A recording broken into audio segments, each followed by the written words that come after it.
They always seem to split in the same place.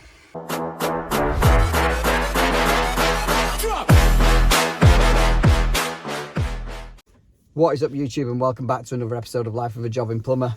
3 jobs in today. One of them I'd like your opinion on because I didn't manage to rectify it. So what would you have done in this situation? I don't proclaim to be the best plumber in the world, so if I've missed something off of what I should have checked, then let me know that. Obviously, it's peak summer now. So I hope you all get some form of break across the summer and manage to get a bit of relaxation in before the busy winter period, which we all hope we have. Yeah, I'm actually properly, I won't be saying this at the time, but I'm properly looking forward to getting back into some decent jobs, being busy, decent content, grow the channel, earn some pennies, and yeah, crack on with the way forward. I'd like to thank every single one of you for your support.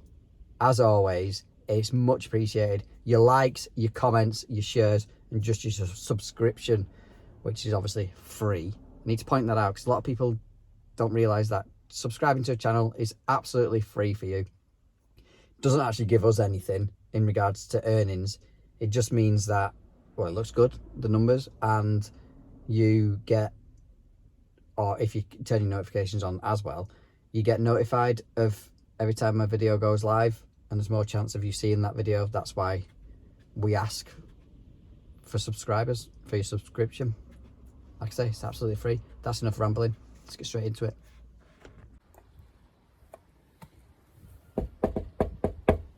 Come on, explain to me what's going on. Oh, well, a water meter fitted.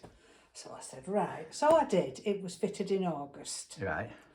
Then I got an email telling me I was using as much water for a family of 5. I said, well, I've not got any leaks. I said it must be the meter leaking. So they sent some blokes and they dug it all up, and they said they couldn't find a leak. They took a video of the wheel going round, and he said it was so slow it was hardly noticeable. But they put an extra 50 quid a month on my bill. Right. So it's been going backwards and forwards like this. And the last time I rang, he said, well, I think you need to get a plumber in to see if he can find an internal leak. They've said it's been deemed as an internal leak, but nobody's been to check. No. Right, okay. So,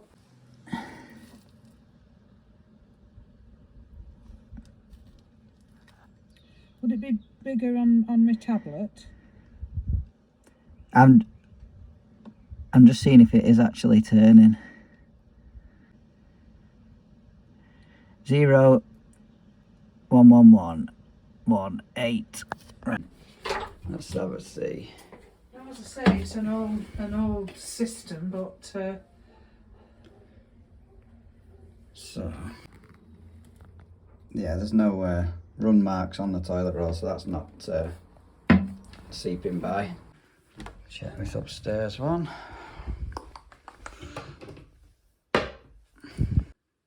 See if the toilet was running through, you'd see the run line down the paper. I mean, it is a bit damp there, but it's not passing. I reckon it's going to be outside this league underground.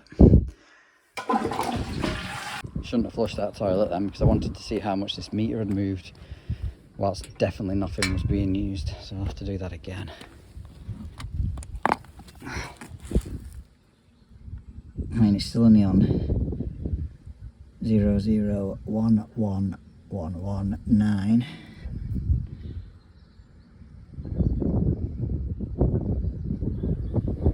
Sometimes meters have a little spinning wheel on as well, so you can see it actually moving, but this one doesn't appear to have that.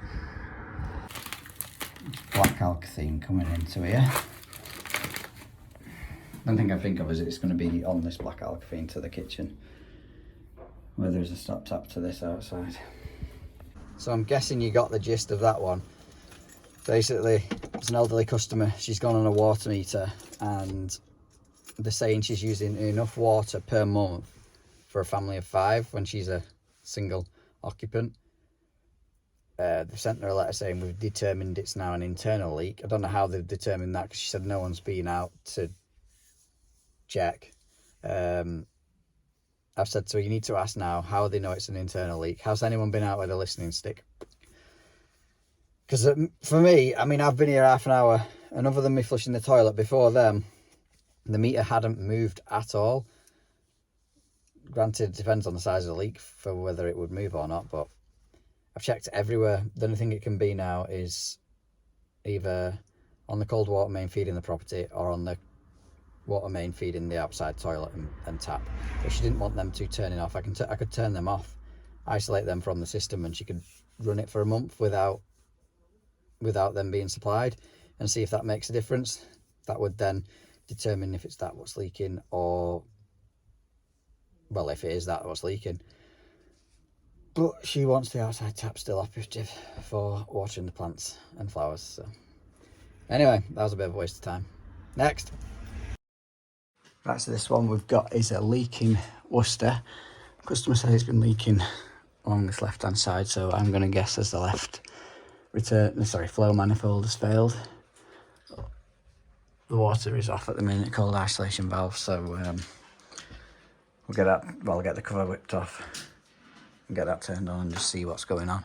However, it has lost pressure too.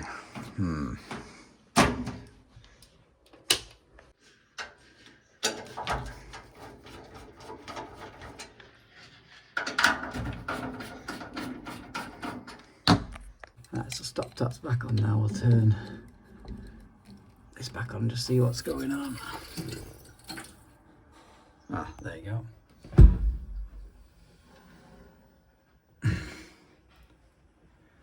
They always seem to split in the same place. Great. Get that swapped out then. So close the cold isolation valve to the boiler off. Just going to whip out this condensate trap now, which that just literally that pin and that rubber bung off that hose. Obviously I've got a towel down just to protect any of the electronics on the boiler. No, shouldn't need to, this is a CDI, so it doesn't have the bypass pipe in, so it's relatively easy to change compared to the Junior. Torch could be in a better place, couldn't it? So we're going to be taking off this flow nut after draining down the domestic hot water for Mr. Flow pipe, the little chassis mount, and then there's a screw down there for the heat exchanger. That's about all we're going to be taking out. Now, so I've got these little attachments to make life a bit easier to open the drain off some Worcesters. I got them from a guy called 8-Bit Ghost on Instagram, but I believe he does have a eBay shop now. He does all sorts of little nifty bits for making the job easier. I've just undone that flow connection now to empty out the boiler at the top. I'm going to recharge the vessel at the same time. Just pulled that pin out for this for Mr. That should then pull out. No, the plug has. Let's get the grips on it. A lot of these O-rings will be old. This is 12 years old, this boiler. So some of them are going to be a bit more difficult to remove. Like this. Keep that safe because we're going to have to reuse that. So that part there, where that blanking plug, is where the bypass pipe would be, which would make it a little bit more difficult. I will get a video of doing one of them when I get a job for it. I'm just going to undo this hot connection now, which I'm going to need 2 hands, and that flow union.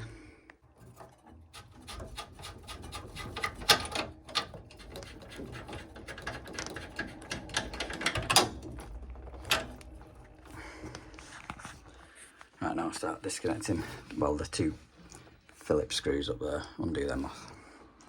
It will leak a bit of water out of the plate because obviously you can't empty that, but I've got containers and towels underneath at the ready. Getting a little bit loosey-goosey now.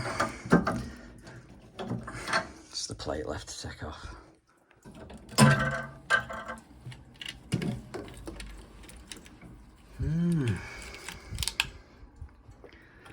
her out. As I said, you can't tell where it was leaking from, but roughly around here. So we're going to reuse these. It's our new one. Keep these on band stock because they're only about 25 quid. There's the part number. Full set of O-rings and washers. And a new left-hand manifold. It is the same manifold that is used in the juniors as well. Replace them fibre washers. And if it'll focus, the plate washers.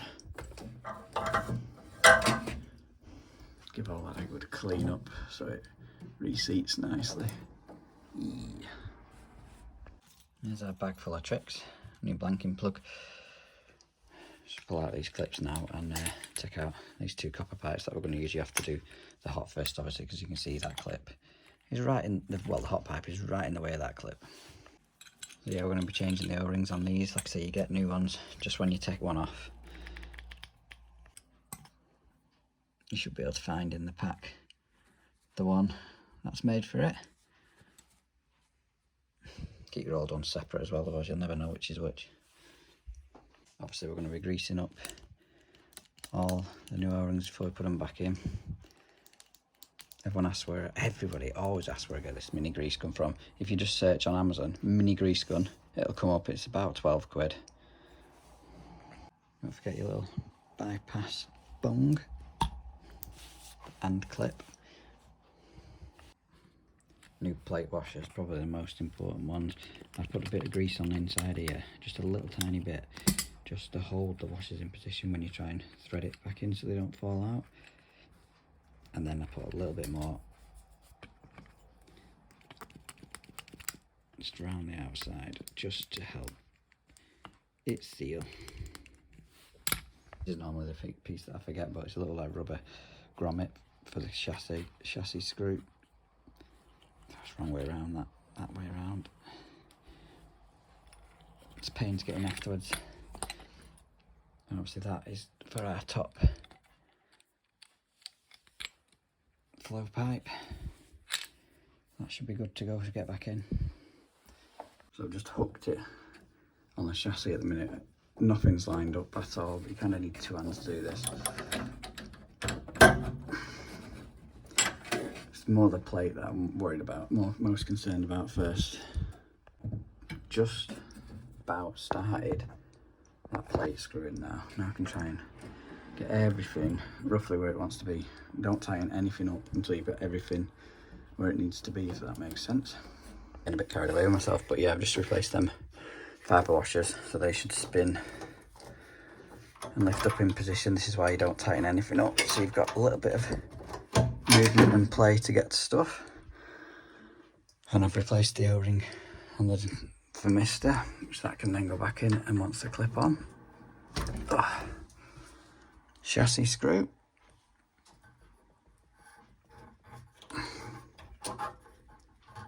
Right, all I'm basically going to do now is tighten everything up that I've just put in. Right, that's all them tightened up. Just this left to do, which you don't need the grips on. Should just hear it locking, he says. Like something like that. Get the water back on now. Do the cold first.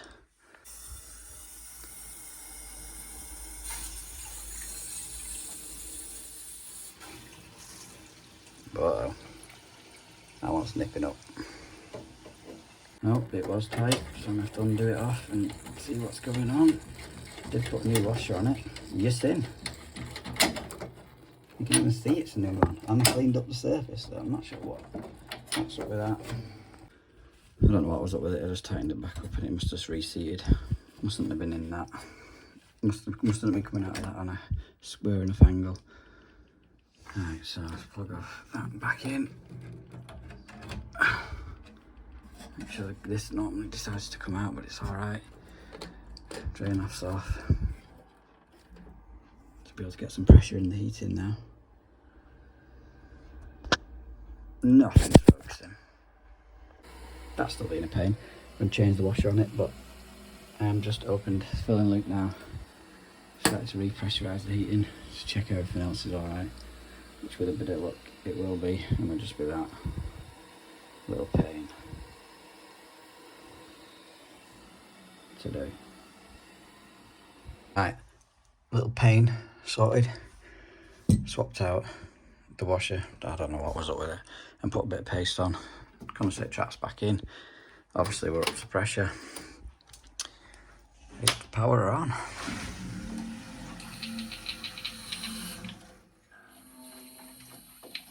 Auto air vent's doing its job. Just finishing off my 26.9 checks now. Everything's all looking good as gold. Run it in service mode low for a little bit, just in case there's any air left to clear. And then yeah, another job done. So parts about 20, just over 20 quid. I charge 120 for doing this. It takes me about an hour, but one I've filmed, I can normally do them in about, especially with no bypass, 25 minutes. But one I've filmed, and two, I've got an apprentice today because it's school holidays. So things just take a little bit longer. My patience doesn't get any longer though. Right, next one is water coming through the ceiling downstairs, which I'm gonna guess, as it's a failed silicone seal, looking at things like that. However, the bath taps are that close to the back, there's no chance I or whoever's done this will have got a decent seal behind there. So unfortunately, I'm gonna have to turn the water off, hence why the taps are open. But unfortunately, I'm gonna have to take the taps out before I can actually re-silicone this one. She's a bit of a pig, so I'll get the panel off. I'll get back to you. Panel's off now. I've just got the torch under there and run the bath tap, splashed it against the overflow, just to see, double check it's nothing under there. But yeah, it only happens when they use the shower, so it's probably going to be that silicone seal, the shower screen itself. Looks alright ish. I'm not sure if there's a bit of a void underneath there, but I've noticed that they have sealed on that side, so I'll probably have to copy that. There's a sinking pedestal right next to the bath and all this framework. It's going to be interesting trying to get onto that cold. However, they're on flexes, so I suppose that's a little win.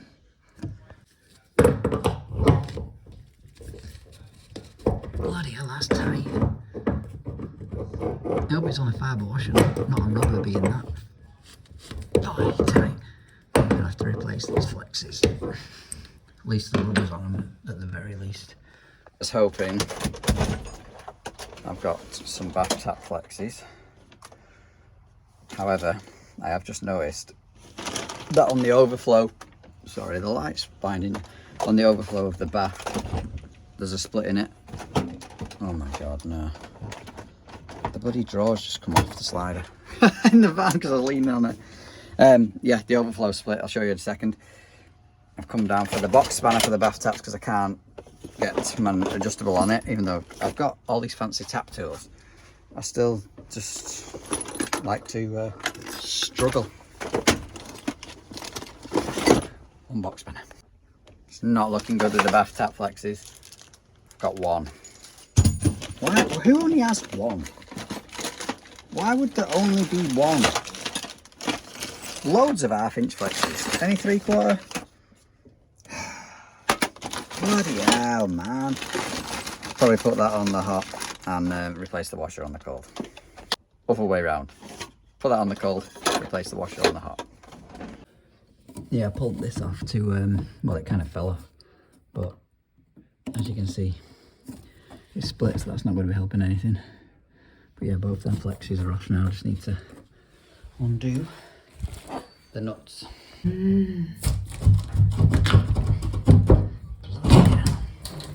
Oh yeah. Oh yes. That was the issue.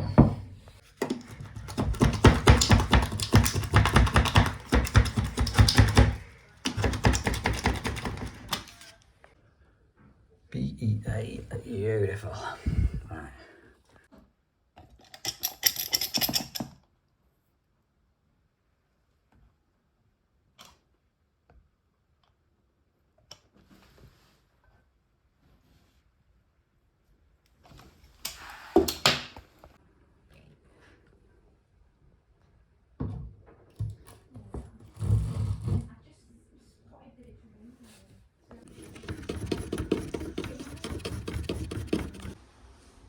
bath taps are in, just need cleaning round. Managed to get the cold back on. I used the washer out of the flex, I didn't bother changing them, because as you can see, these fibre ones are absolutely knackered. So I'm going to get another washer out of the van for that. And I did manage to cut off that piece of overflow which has disappeared. Shove that end on with a bit of silicone, just hold it. Well, it was tight enough anyway, but to hold it in future. Let's get this washer changed. Even polished the taps, but yeah, all sealed, all back together again. New washers on them flexies, overflow done. Let's get the water back on. Camera might focus one day, and hopefully panel back on. Job done.